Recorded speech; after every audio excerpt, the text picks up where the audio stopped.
The bubble trouble. Learning to let go.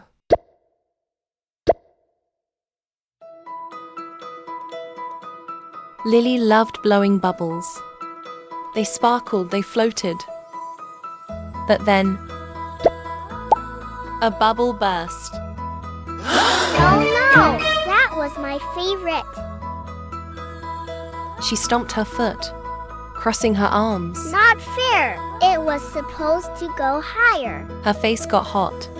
She felt angry. Mom knelt beside her. You look upset. I did not want it to pop. I know, but feelings pop too, just like bubbles. Mom took a deep breath. Lily copied. In through your nose. Now out like blowing a bubble. Lily exhaled softly. The storm inside shrunk. Mom smiled. Let's count bubbles.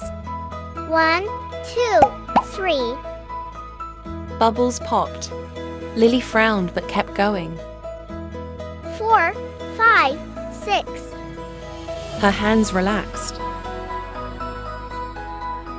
Lily watched the bubbles. I still feel mad sometimes. Want to shake it out? Shake? Yes, like this. Lily wiggled her fingers. She shook her arms. She even shook her feet. Feeling better? Yeah. Mom smiled. Feelings come and go, just like bubbles. Lily dipped her wand and blew. Some bubbles popped fast. Others floated far. And Lily, she just kept blowing more and more. Lily sat on the grass, watching the bubbles.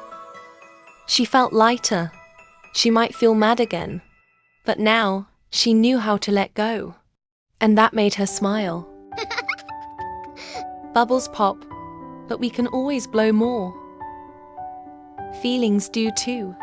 Try breathing, counting, or shaking the next time you're upset.